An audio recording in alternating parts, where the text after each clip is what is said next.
All about the SoFi stock in a single video. That's right, today we'll go over the latest news as well as a chart analysis of the stock. But before we do that, subscribe to our channel Stocks 101 for regular stock market updates. First up, a decision will be made on 31st August on whether the student loan moratorium will be extended or not. It's important to note that SoFi makes about 30 to 40% of its money from student loans. And ever since the moratorium started, SoFi's student loan volume was slashed by over a half. If the moratorium ends on 31st August, it will prove to be a bullish sign for the SoFi stock. Apart from that, ECK Associates have bought 295,000 SoFi stocks valued at about $2.8 million, while the Bank of Nova Scotia has also invested $107,000 in the company. As for the market sentiment, analysts such as Piper Sandler and Morgan Stanley have given a price target of $10, while Moffett Nathanson has given a price target of $13 for the stock, with all analysts giving the stock either a buy or a hold rating. This is great for the stock as it shows that even institutional investors are supporting the company and giving it a green flag.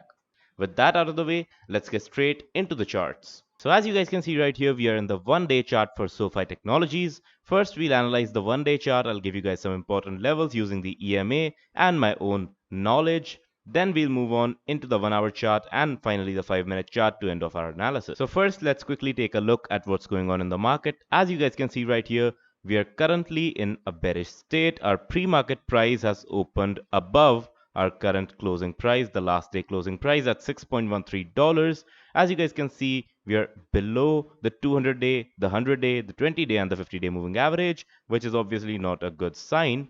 But as you guys can see right here, we got the earnings report on 2nd August, which was a surprise of 11%. And after that, as you guys can see, volumes shot up. There was a lot of buying spree. And then, as you guys can see, it faded away. And we are currently in a negative trend. So now I'll quickly give you guys some levels. The first important level that I see is over here, somewhere around the $8.5 level. The second one would be a support over here at $6.10. I'm sorry for that. And I think the second important level would probably be somewhere around here at $6.9. Well, that's a good number. Then the next support will probably be at this point, somewhere around, I'd say the $5 psychological level would be a pretty good support. Now, as you guys can see, we are currently around the support area, right? We are hovering in between this area of $6.10 and $6.9, because as you guys can see now, what I think that will happen today, right? The scenario that would unfold today, looking just at the pre-market price, is that we will make a green candle today, because even if we are in a bearish trend, there would be a pullback at least once after 3 or 4 candles, which would sustain the price over here once, and then the price will continue to fall. But I hope that that does not happen and we get into a bullish trend now. We might reverse from here if we test the support once again, but I don't see that happening anytime soon. If, however, it does happen, then we'll probably bounce off, break this resistance, and then get over here, test this resistance. And we will probably fail in our first try when testing this resistance. So I believe that, we'll have to try twice or thrice to break this. But once we do that, we can probably hit the $10 target given to us by Morgan Stanley. So if I were to give you guys a visual representation of what's going to happen, it would probably look somewhat like this chart over here. Right, this was around June and mid-July, I'd say.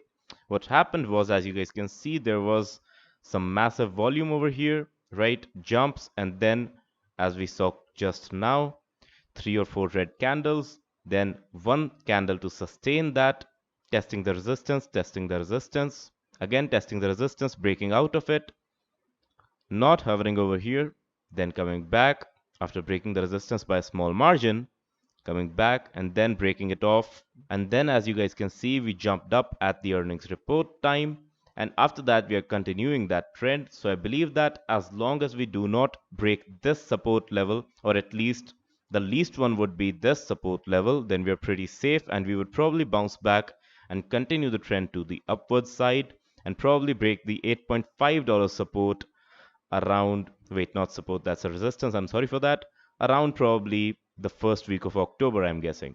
But to confirm our analysis further, let's quickly jump into the 1 hour chart and see if what I'm telling you guys is actually correct. So before we get into more levels, I want to quickly analyze the candles and the patterns that they're showing to determine how much buying pressure versus how much selling pressure there was in the market at that time. As you guys can see, we started off with pretty good buying pressure around the rally, right? This was 3rd August. Then we can see that a pin bar candle was formed over here, which indicated a negative trend. Then we can see a negative trend started over here, but it soon got reversed when we got an inside candle over here at this particular point on 9th August. Then you can see that again we were getting a lot of selling pressure, but the buyers were also combating it, as we can see a lot of pin bar candles over here.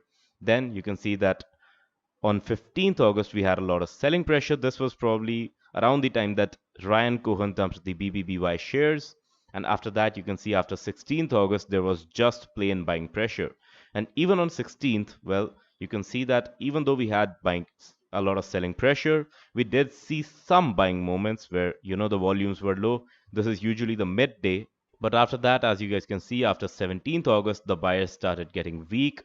And ever since then, they've just been able to hold some levels and fall down the next day. As you guys can see, holding some levels, falling down the next day, holding levels, falling down the next day. And even after that, this was 22nd August, they held some levels, tried to push the sellers really hard. And after that, they ended up just maintaining this position right under the support level. Now to further analyze the candles and to see what's going to happen today, let's quickly jump into the 5-minute chart. So now we'll quickly analyze what happened on 22nd August. As you guys can see, the market started off in a negative manner, but soon people saw that, hey, the price is getting lower, let's quickly buy.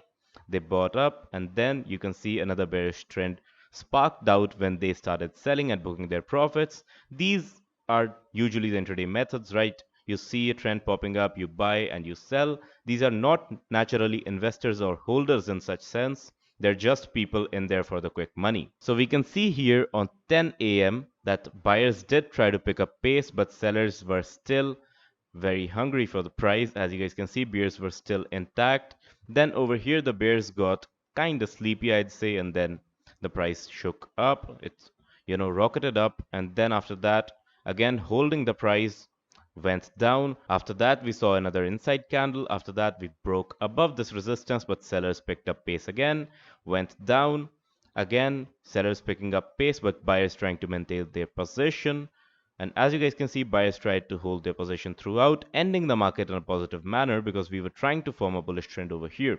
As you guys can see, we made a higher high, and then lower high, and then again a higher high, and then again a lower high, or rather a higher high, or a higher low. I'm sorry, I'm really confused right now. And then you can see that we made another, well, this last candle probably killed it, but we can see from the pre-market scenario that the stock might flip and turn bullish now. That was it for today's analysis. Remember that this is just my own opinion and not financial advice. Do your own research before you trade. If you enjoyed my analysis, however, do like this video and subscribe to our channel Stocks 101 for more such chart analysis videos. And as always, we will see you guys in the next video.